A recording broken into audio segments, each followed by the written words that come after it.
बिस्मिल्लाहिर्रहमानिर्रहीम अस्सलाम वालेकुम। आज हमारे पास MTH 202 का लेक्चर नंबर 16 है। लेक्चर नंबर 16 में आज हमने टाइप्स ऑफ फंक्शंस की अबाउट पढ़ना है। हमने पहले रिलेशन में फंक्शंस को फाइंड किया था कि रिलेशन में फंक्शंस मतलब हर फंक्शन जो है वो रिलेशन नहीं होता, लेकिन हर फंक्शन रिलेशन होता है लेकिन हर रिलेशन फंक्शन नहीं होता है। कैसे कि हमने देखा था कि ये हमारे पास एक ऑर्डर पेयर होता था और 3 4 5 6 हमने इस तरह से देखा था ना।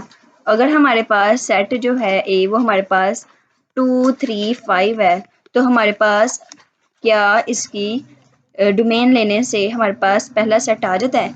अगर आ जाता है तो ये हमारे पास क्या है, एक फंक्शन है। ठीक है, तो ये हमारे पास फंक्शन की डेफिनेशन थी। पीछे से अगर रिवाइज करना हुआ तो आप कर लीजिएगा। हम आगे चलते हैं कि हमारे पास फंक्शन की टाइप्स क्या हैं। 1 to 1 फंक्शन है, तो मैंने ना नोट्स बनाए इनके। नोट्स में काफ़ी अच्छे तरीके से समझ आ जाएगी आपको, ये हमारे नोट्स रहे। अब नोट्स में हमारे पास सबसे पहले क्या आ जाता है कि 1 to 1 फंक्शन आ जाता है। अब 1 to 1 फंक्शन को ना हम इंजेक्टिव फंक्शन भी कहते हैं। ठीक है, 1 to 1 फंक्शन को इंजेक्टिव फंक्शन कहते हैं। आपने याद रखना, पूछ लिया जाता है MCQs में भी कि अगर हमारे पास एक फंक्शन है, ये हमारे पास एक फंक्शन है, ठीक है, जो कि x से y की तरफ है। तो अगर हमारे पास फंक्शन f(x1) और फंक्शन f(x2) जो है वो आपस में बराबर हैं, तो उनकी इमेज भी बराबर होगी। ठीक है, और अगर हमारे पास फंक्शन बराबर नहीं है तो उनकी इमेज भी बराबर नहीं होगी। अब यहाँ पर इससे क्या मुराद है कि ये हमारे पास फंक्शन है ना, मतलब ये क्या है कि f(x) हमारे पास क्या है, 1 है, और ये हमारे पास किसके बराबर आ रहा है, फंक्शन 2 के बराबर आ रहा है। तो यहाँ पर ये किसके बराबर आ जाएगा, f(x) हमारे पास f4 है, तो ये हमारे पास 1 = 4 आ रहा है। तो ये हमारे पास क्या हो जाता है, इस तरह से 1 to 1 फंक्शन हो जाता है। अच्छा, ये तो रही हमारे पास MCQs के लिहाज से जो उन्होंने पूछा जाता है कि ये किसके बराबर है। अब हमने देखना है कि जब हमारे पास इस तरह से एरो डायग्राम आई गई हो तो हम उसको किस तरह से आइडेंटिफाई करते हैं कि हमारे पास 1 to 1 फंक्शन है कि नहीं। तो सबसे पहली बात कि हमारे पास जो x के तमाम एलिमेंट्स होते हैं वो ऑक्यूपाइड होते हैं, कि एलिमेंट कोई बाकी नहीं बचता x का, सबके पेयरिंग हुई होती है। ठीक है, और दूसरी बात कि हमारे पास जो x है ना, मतलब 2 x के एलिमेंट्स एक y के एलिमेंट के साथ प्लॉट नहीं किए गए होते। ठीक है, अगर इस तरह की कोई सिचुएशन आएगी तो वो हमारे पास फिर 1 to 1 फंक्शन नहीं होगा। ठीक है, ये हमारे पास 1 to 1 फंक्शन की एग्जांपल है। आगे हम देखते हैं 1 to 1 फंक्शन में ना हमारे पास ज़रूरी होता है कि x ऑक्यूपाइड हो, y का एक एलिमेंट छुट भी जाए तो कोई फ़र्क नहीं पड़ता। ठीक है, अब आगे हमने देखना है कि नॉट इंजेक्टिव या 1 to 1 क्या नहीं होते हैं, कौन से नहीं होते। अगर हमारे पास फंक्शन x से y है और फंक्शन जो f(x1) f(x2) बराबर है लेकिन उनकी इमेज नहीं बराबर, या फंक्शन बराबर नहीं है लेकिन उनकी इमेज बराबर है, तो ये हमारे पास 1 to 1 फंक्शन नहीं है। अच्छा, मैंने ना यहाँ पर ना एक आगे रिमार्क था, मैंने उसको भी ना इसी में मर्ज करके लिख दिया ताकि आपको रिमार्क वो भी याद रहे, वो भी रिवाइज हो जाए एक बार आगे जाके, लेकिन जो कंसेप्ट है ना वो हमारा बीच में ही क्लियर हो जाए। ठीक है, और आगे हमने देखना है कि हमारे पास ये इस एग्जांपल है नॉट 1 to 1 फंक्शन की। ठीक है, ये हमारे पास x के एलिमेंट्स हैं। अब देखा जाए तो x के तमाम एलिमेंट्स में से 4 जो है वो बाकी बच गया, मतलब 4 f(x2) किसी f(x2) के बराबर नहीं है, तो इसका मतलब क्या है, ये 1 to 1 फंक्शन नहीं है। ओके, दूसरा देख लेते हैं कि हमारे पास फंक्शन जो है वो एक जो है वो 2 पे प्लॉट किया गया है, या 1 2 3 है, और 4 5 6 है, 1 फिर 4 फिर इस तरह की सिचुएशन आ गई है, तो ये हमारे पास 1 to 1 फंक्शन नहीं होते। ठीक है, आगे हमारे पास एक एग्जांपल आ जाती है। एग्जांपल से हम देख लेते हैं कि वो जो हमने ऊपर पढ़ी थी कि f(x1) f(x2) बराबर होते हैं, उनकी इमेज भी बराबर होती है। तो हम यहाँ देख लेते हैं कि एक फंक्शन जो है 4x-1 है, उसकी हमारे पास इमेज हमने 1 2 बना ली, जिसको हमने बराबर कह दिया कि हमारे पास 4x1 है, मतलब x है ना, तो हमने एक x1 ले लिया और एक x2 ले लिया, जिसको हमने इस तरह इक्वल के इस साइड पर लिख दिया है। तो दोनों को जब बराबर किया तो 4x-1 -1 था ना, अब ये -1 इधर जाके +1 हो जाएगा, तो कटिंग हो जाएगी -+1 की, तो पीछे क्या बच जाता है, 4x1 4x2, तो 4 4 भी आपस में कट जाते हैं, तो हमारे पास x1 x2 निकल आता है। तो इसका मतलब क्या है कि जब हमारे पास f(x1) और f(x2) जो है वो बराबर होते हैं, तो हमारे पास उनकी इमेज भी बराबर होती है, तो हमारे पास ये क्या फंक्शन होता है, 1 to 1 फंक्शन होता है। आगे देखते हैं कि हमारे पास हम 1 to 1 फंक्शंस को किस तरह से फाइंड कर सकते हैं, कि हमारे पास एक फंक्शन में 1 to 1 एक फंक्शन के 1 to 1 फंक्शन किस तरह कितने बन सकते हैं। तो हमारे पास जो x के एलिमेंट्स हैं और y के एलिमेंट्स, हमने सबसे पहले इनकी तादाद देनी है। जो x के एलिमेंट्स होते हैं हम उनको n के बराबर कहते हैं, और जो y के एलिमेंट्स होते हैं हम उनको m के बराबर कहते हैं। तो हमारे पास ये फंक्शन है कि how to find the how many one to one functions और इंजेक्टिव फंक्शंस आर। तो m फैक्टोरियल और m minus n factorial, factorial तो पता है ना फैक्टोरियल किस तरह से लिखते हैं, कि जब भी अगर हमारे पास यहाँ पर फैक्टोरियल यहाँ पर फैक्टोरियल आ गया ना तो हम इसको किस तरह से करते हैं कि 4.3.2.1 इस तरह से करते होते हैं। अगर यहाँ पर 6 आ गया है तो यहाँ पर क्या आ जाएगा 6.5.4321 1 तक जाना है, ठीक है। तो ये हम इस तरह से फैक्टोरियल खोलते होते हैं। तो यहाँ पर 4321 आ गया, तो 4321 का जब हमने आपस में मल्टीप्लाई किया तो 4 3 द 12, 12 2 द 24, तो 24 इसके हमारे पास 1 to 1 बन सकते हैं, ठीक है। अब यहाँ पर आते हैं हमारे पास 1 to 1 तो कंप्लीट हो गया है। यहाँ पर देख लेते हैं कुछ रह तो नहीं गया जी। तो ये हमने एग्जांपल्स जो है वो पढ़ ली हैं, ठीक है। ये हमारे पास 1 to 1 फंक्शन है और ये हमारे पास 1 to 1 फंक्शन नहीं है। ये हमारे पास 1 to 1 फंक्शन है और ये हमारे पास 1 to 1 फंक्शन नहीं है, क्योंकि हमारे पास यहाँ पर बी और सी सॉरी बी जो है वो हमारे पास अलग एलिमेंट पे प्लॉट हो रहा है, सी हमारे पास अलग एलिमेंट, लेकिन ए जो है वो एक ही एलिमेंट पे प्लॉट हो रहा है जो कि 2 है। ओके, अल्टरनेटिव डेफिनेशन में हमने पढ़ ली फंक्शन की कि हमारे पास इमेज बराबर नहीं होंगे तो हमारे पास फंक्शन भी बराबर नहीं होंगे, अगर हमारे पास फंक्शन बराबर होंगे तो उसके इमेज भी बराबर होंगे।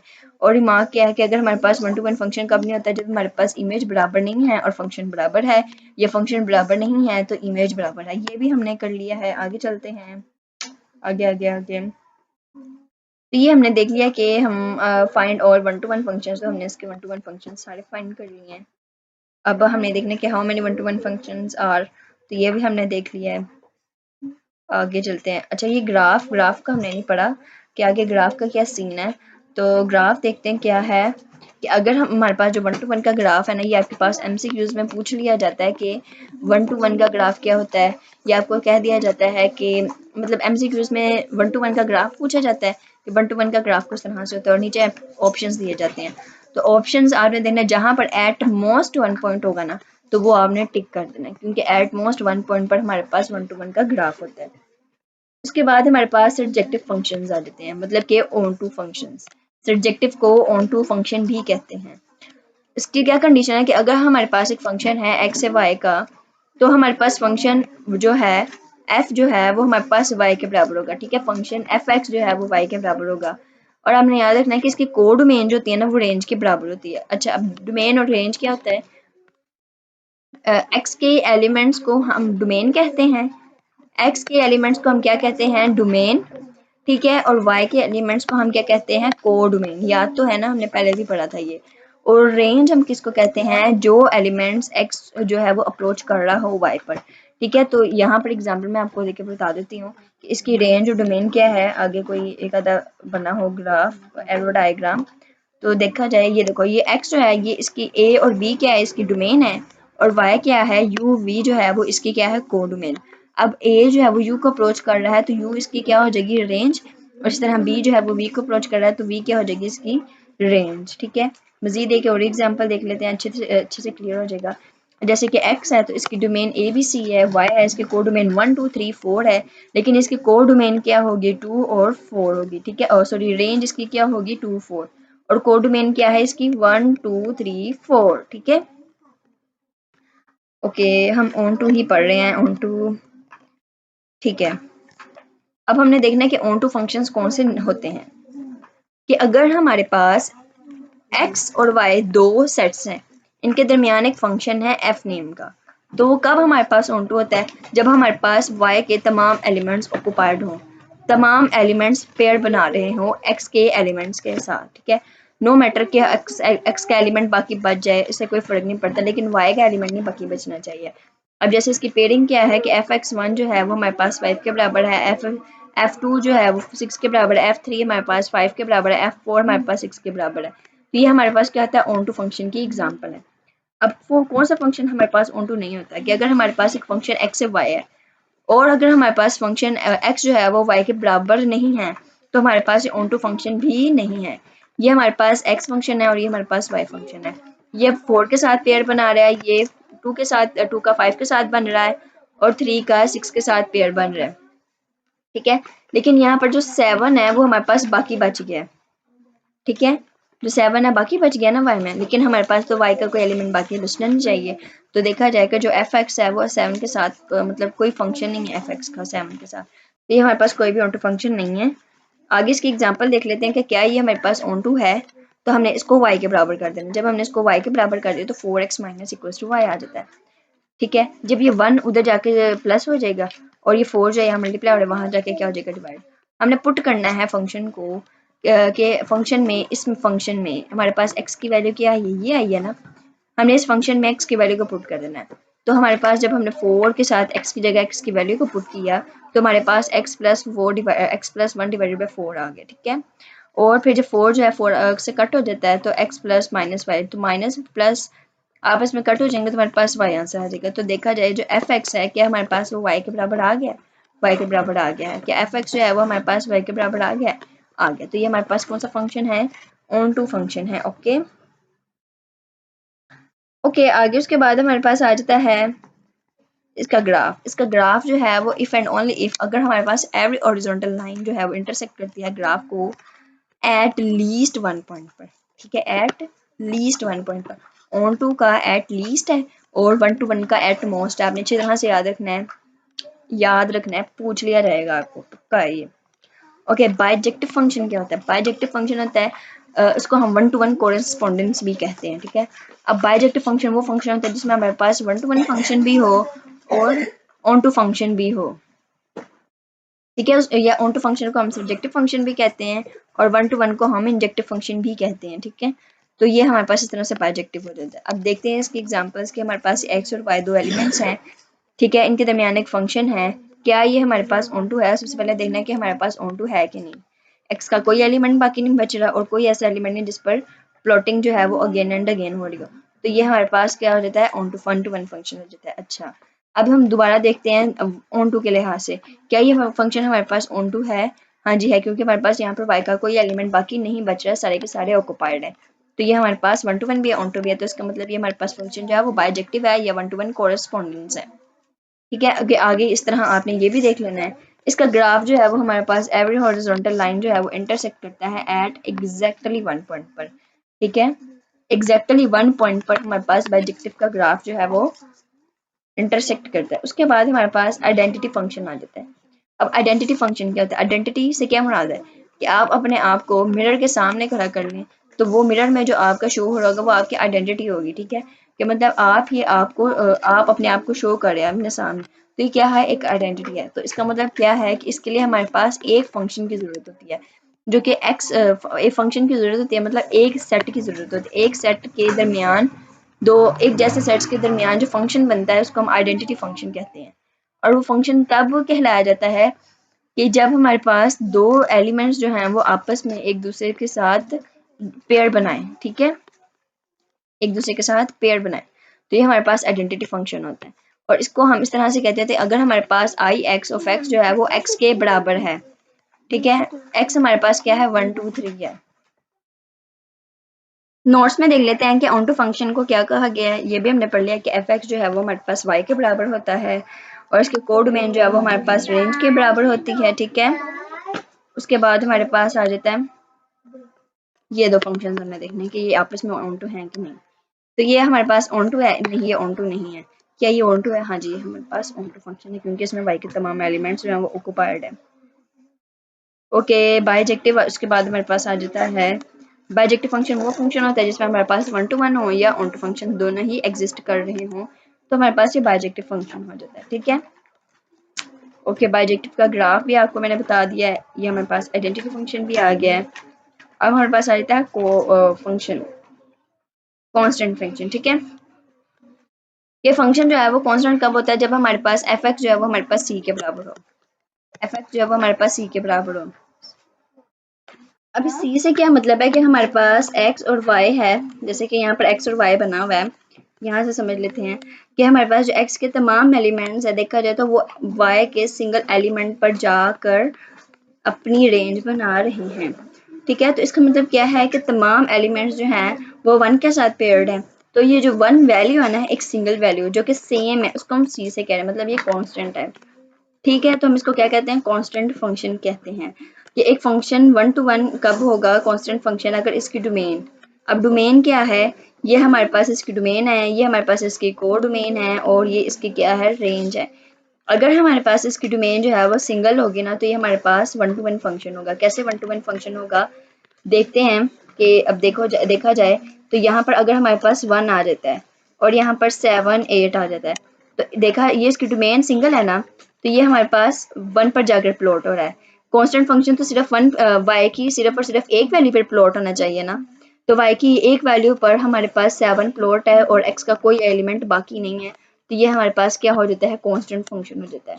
और constant function 1 to 1 onto कब होता है, जब इसकी कोड डोमेन सिंगल हो, मतलब कि 8 और 9 ना हो, सिर्फ और सिर्फ 7 हो। ऑन टू का यही है ना कि y का कोई एलिमेंट बाकी नहीं बचना चाहिए। तो देखा जाए तो y का फिर कोई एलिमेंट बाकी नहीं बचेगा जब हमारे पास 8 और 9 है ही, मतलब सिर्फ और सिर्फ 7 है। तो ये जब 7 पर सिर्फ प्लॉट होंगे तो हमारे पास जो कांस्टेंट फंक्शन है वो कोड मेन जो कांस्टेंट फंक्शन है वो ऑन टू फंक्शन जो है वो कांस्टेंट फंक्शन होगा। ओके, आगे हमारे पास लेक्चर नंबर 17 है इनवर्स फंक्शंस। फंक्शन का इनवर्स क्या होता है, टाइप्स ऑफ फंक्शंस पढ़ लें, फंक्शंस पढ़ लिया क्या होते हैं, अब हमने उनका इनवर्स पढ़ना है। अच्छा, एक फंक्शन रह गए थे जिसमें हमारे पास इक्वालिटी फंक्शन है, तो नोट्स पर आते हैं। नोट्स में हमारे पास है इक्वालिटी फंक्शंस का कि इक्वालिटी फंक्शन क्या होता है, दो फंक्शंस जो आपस में बराबर हों। ठीक है, अब यहाँ पर फॉर एग्जांपल f और g मैंने फंक्शंस लिखे हुए हैं, ये दो फंक्शंस हैं हमारे पास, और ये फंक्शंस इक्वालिटी कब होती है इन पर, जब हमारे पास f g के बराबर हो, इफ एंड ओनली इफ अगर हमारे पास fx जो है वो gx के बराबर हो। ठीक है, एग्जांपल लिख लेते हैं कि जो fx हमारे पास मॉडुलस ऑफ x है। अच्छा, सबसे पहले तो हम प्रॉपर्टी समझते हैं ना कि मॉडुलस की प्रॉपर्टी क्या होती है। मॉडुलस की प्रॉपर्टी समझते हैं कि मॉडुलस होता क्या है हमारे पास।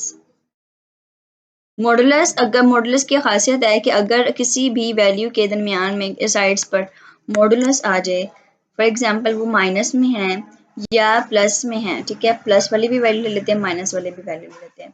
जो मॉडुलस होता है ना वो एक्स के बराबर होता है। किस तरह से, यहाँ पर -2 है ना, मोड की प्रॉपर्टी है कि अगर मोड के दरमियान अंदर माइनस होता है ना तो वो बाहर भी माइनस आ जाता है, फिर हमारे पास माइनस माइनस क्या हो जाता है, प्लस हो जाता है, जिसकी वजह से आंसर हमेशा हमारे पास क्या आता है, पॉजिटिव ही आता है। तो ये हमारे पास जो मोड है वो हमारे पास एक्स के बराबर हो गया ना।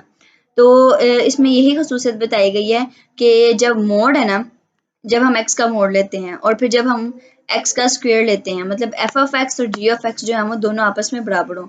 अब मैं बता रही हूँ किस तरह से होते हैं। जब हम मोड लेते हैं ना एक्स का तो हमारे पास एक्स ही आता है, और जब हम एक्स स्क्वायर लेते हैं तो एक्स स्क्वायर जो है वो आपस में कटिंग हो जाता है, स्क्वायर जो है वो स्क्वायर से कट हो जाता है, तो हमारे पास जो एक्स है वो एक्स के बराबर आ जाता है इस तरह से। ठीक है, अब फॉर एग्जांपल यहाँ पर आप एक्स की जगह 1 ले लो और जी एक्स की जगह आप सॉरी एक्स की जगह आप 2 ले लो। जी एक्स में है हमारे पास एक्स, हम यहाँ पर -2 ले लेते हैं। ठीक है, अब -2 जब हमारे पास ब्रैकेट में आ रहा है ना, तो पहली बात तो ये कि जो स्क्वायर है ना वो हमारे पास इस माइनस को ख़त्म कर देगा और यहाँ पर आ जाएगा 4, और फिर जब इसका स्क्वायर रूट आएगा ना तो ये हमारे पास अगेन 2 ही आ जाएगा, जो कि 2 जो है वो फिर हमारे पास इसके 2 के बराबर हो जाता है, मतलब एफ एक्स जो है वो जी एक्स के बराबर हो जाता है। तो ये जो है हमारे पास इक्वालिटी ऑफ फंक्शन आ जाता है।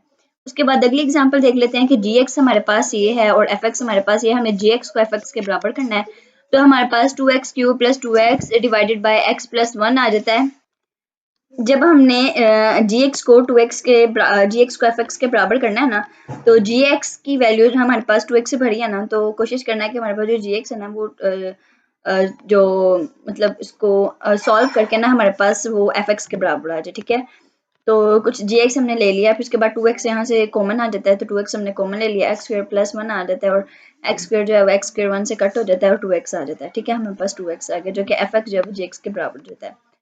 पहली बात तो ये कि आपको मशवरा दूंगी कि जो बच्चे पास पेपर्स करते होते हैं ना पेपर्स के लिए, तो पास पेपर्स जो हैं वो बच्चे करें जिन्होंने बुक पढ़ ली है। ठीक है, क्योंकि मैथ एक ऐसा सब्जेक्ट है जिसमें आपको सिर्फ और सिर्फ डेफिनेशन पढ़ने की ज़रूरत नहीं होती। आपको जब तक 2-4 एग्जाम्पल साथ समझाना ना दी गई हो तब तक आपकी वो डेफिनेशन भी क्लियर नहीं होती है। तो लेक्चर्स थोड़े से लंबे हो जाते होते हैं, काइंडली सुकून से सुन लिया करें, आपकी बेहतरी के लिए यही है कि इसमें एक्सप्लेनेशन होती है, साथ एग्जांपल्स होती हैं, आप प्रैक्टिस किया करें, क्योंकि प्रैक्टिस करने से ही ज़्यादातर मैथ जो है वो अच्छी तरह आता होता है। ठीक है, आगे हमारे पास आते हैं इन्वर्स ऑफ फंक्शन। फंक्शन का इन्वर्स क्या होता है, हमने पहले भी पढ़ा था कि फंक्शन का जो इन्वर्स है वो किस तरह से लिया जाता है कि हमारे पास एक फंक्शन है जी, ठीक है, और उसके एलिमेंट्स एक्स ये है और वाई ये है। तो जब इन्वर्स हम करते होते हैं ना, तो इन्वर्स में हमारे पास जो एरो है ना, एरो की डायरेक्शन जो है वो इन्वर्स हो जाती है, चेंज हो जाती है। फंक्शन जो सिंपल फंक्शन है उसमें एरो की डायरेक्शन इस तरफ है, गौर करें तो इस तरफ है। लेकिन जो इन्वर्स का फंक्शन है ना, इन्वर्स ऑफ फंक्शंस को हम इस तरह से इससे डिनोट करते हैं इन्वर्स ऑफ फंक्शन को, और ये हमारे पास एक्स फंक्शन है और ये हमारे पास वाई फंक्शन है। बाकी सारी लाइंस हमने वैसे की वैसे ही लगानी है। देखते हैं यहाँ पर, प्रैक्टिस करवा देती हूँ एक, कि हमारे पास ये दो फंक्शंस हैं एक्स और वाई, और ये हमारे पास एफ इनवर्स है 1 2 ए बी, ठीक है। 1 ए की तरफ जा रहा है और बी 2 बी की तरफ जा रहा है। अब ये इनवर्स है तो इनवर्स में हमारे पास जो एरो है वो इस तरफ आएगा, ठीक है। ओके, उसके बाद हमारे पास आ जाता है लेक्चर। उसके बाद हमारे पास इनवर्स फंक्शन आ जाता है कि फंक्शन जो है, फंक्शन में हमारे पास सेट जो होता है ना वो इस तरह से लिखा जाता है, एक्स जो है वो वाई की तरफ डिनोट एरो इसका। लेकिन जो इनवर्स फंक्शन है ना उसका हम इस तरह से लिखते होते हैं, ठीक है। अब इंजेक्टिव फंक्शन हमारे पास क्या होता है और सब्जेक्टिव फंक्शन का इन्वर्स क्या होता है और बाइजेक्टिव फंक्शन का इन्वर्स क्या होता है वो देख लेते हैं हम। कि जो इंजेक्टिव फंक्शन का इन्वर्स होता है वो बाकी सारे जैसे ही होता है कि ऊपर जाकर हमारे पास जो एरो है वो सिर्फ और सिर्फ इन्वर्स होता है। इसी तरह सब्जेक्टिव का भी एरो जो है वो इन्वर्स हो जाएगा और बाइजेक्टिव का भी वैसे ही होना है। लेकिन ना उसकी यहाँ पर एक चीज़ लिखी गई थी तो मैंने सोचा आपको बता दूँ कि जो बाइजेक्टिव है ना वो हमारे पास इस तरह से भी लिखा जाता है कि एफ इनवर्स वाई जो है वो एक्स के बराबर है, ठीक है। A function whose inverse exist called invertible function। A function वो function जिसका inverse जो है वो exist करता है उसको हम invertible function कहते हैं, ठीक है। याद रखना MCQs में पूछ लिया जाता है तो आपने इसको अच्छी तरह से अपने जहन में बिठा लेना है कि जो function जिसका inverse होता है उसको हम invertible function कहते हैं। Inverse function of from a formula, क्या अब फॉर्मूले की मदद से जब हम इनवर्स फंक्शन निकालते हैं तो किस तरह से आता है कि हमारे पास एफ एक्स जो है वो 4x माइनस 1 के बराबर है। तो हमें पता ना कि एफ इनवर्स एक्स वाई जो है वो एक्स के बराबर होता है।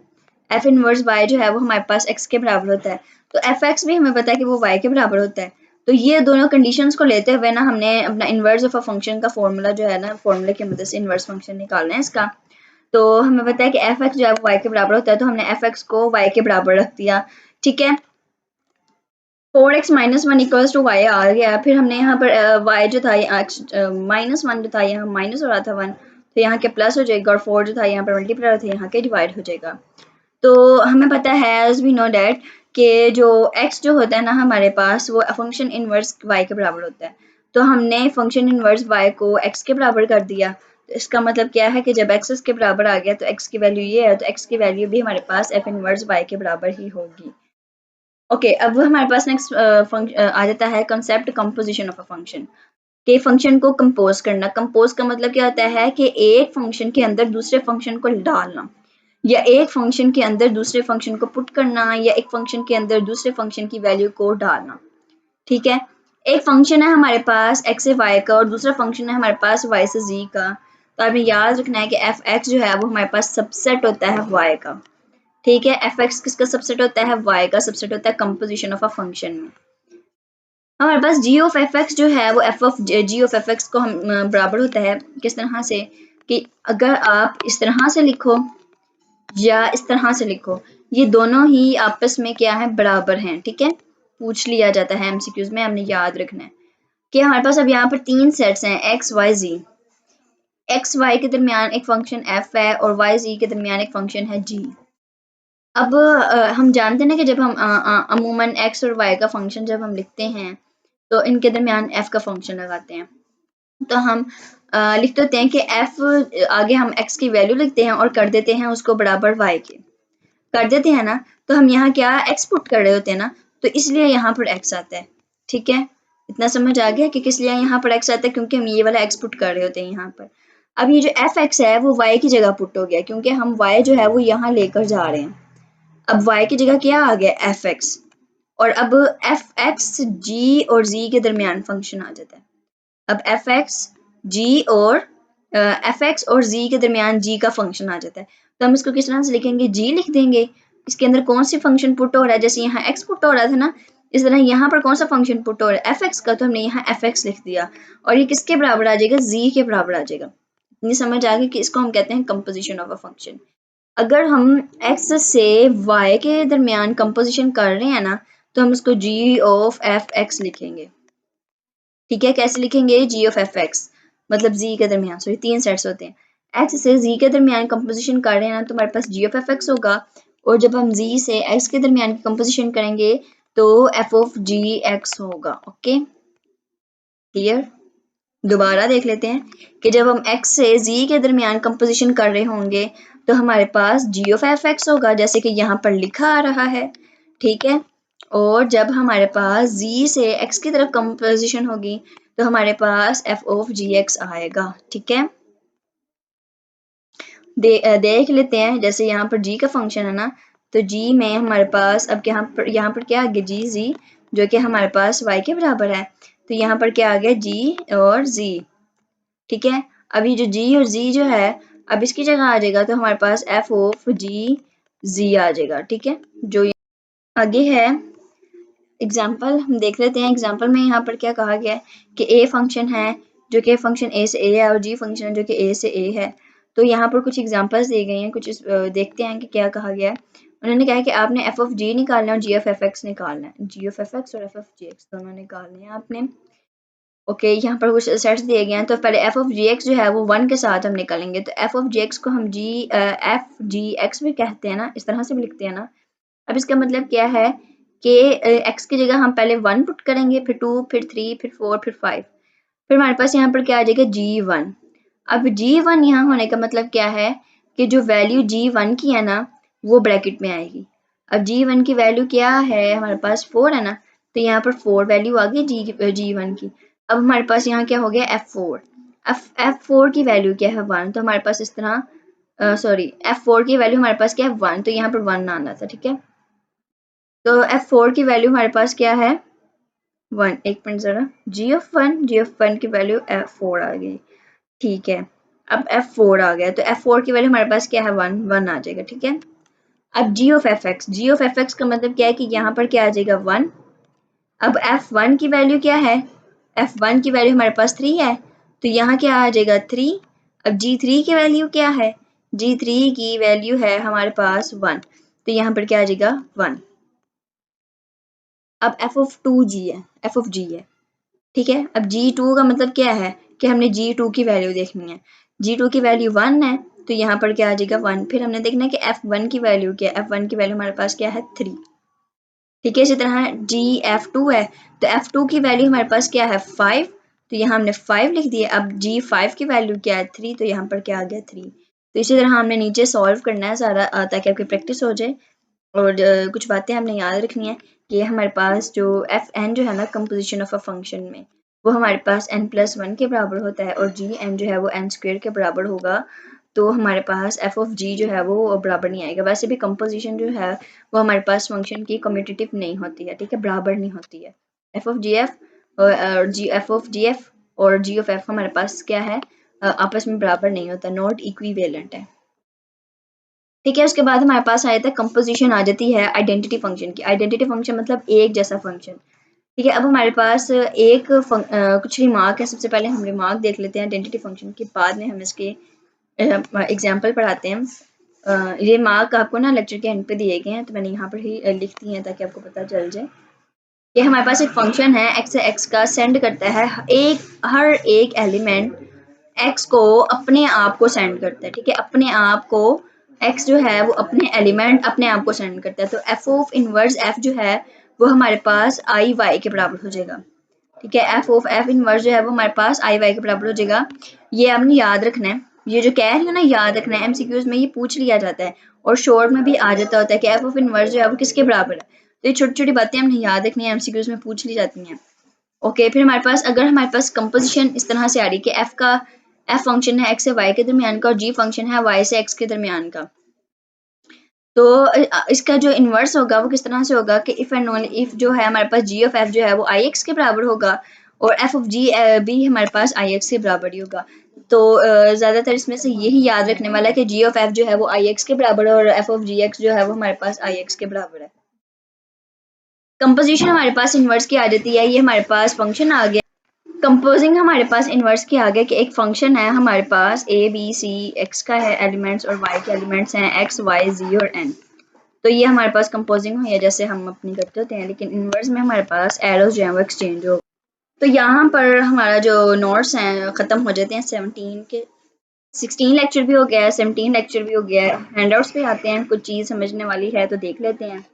इक्वालिटी ऑफ फंक्शंस भी हमने पढ़ ली, एक्सरसाइजेस भी हमने कर ली, इन्वर्स ऑफ फंक्शन पढ़ लिया। अच्छा रिमार्क देख लें कि इन्वर्स ऑफ फंक्शन के रिमार्क जो हैं वो क्या है कि इन्वर्स ऑफ फंक्शन, इन्वर्स हमारे पास ऑफ फंक्शन में नॉट बी अ फंक्शन, ठीक है। ये आपने याद रखना है कि वैसे पूछे नहीं जाते, बहुत कम पूछे जाते हैं, लेकिन फिर भी आपने याद रखना है कि इन्वर्स ऑफ फंक्शन फंक्शन हो भी सकता है नहीं भी हो सकता है। उसके बाद हमारे पास इंजेक्टिव फंक्शन आ जाता है कि इन्वर्स ऑफ इंजेक्टिव फंक्शन में नॉट बी अ फंक्शन, वो फंक्शन नहीं भी हो सकता। उसी तरह हमारे पास इन्वर्स ऑफ सर्जेक्टिव फंक्शन में not be a function, inverse of surjective function 2 बार लिख दिया गया है। अच्छा यहाँ पर ये जो चीज़ है ना, ये समझ लेते हैं कि क्या यहाँ पर कहा गया कि हमारे पास ये x है, ठीक है, ये हमारे पास x है, जो मैं लिख रही हूँ ना उस पर गौर करें।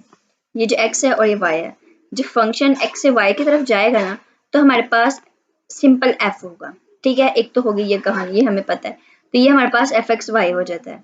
ओके, अब फंक्शन जो है हमने रिवर्स चलाना है, मतलब y और यहाँ x है, तो जब y से x की तरफ जाएगा ना तो ये f इनवर्स हो जाएगा, f इनवर्स y हो जाएगा।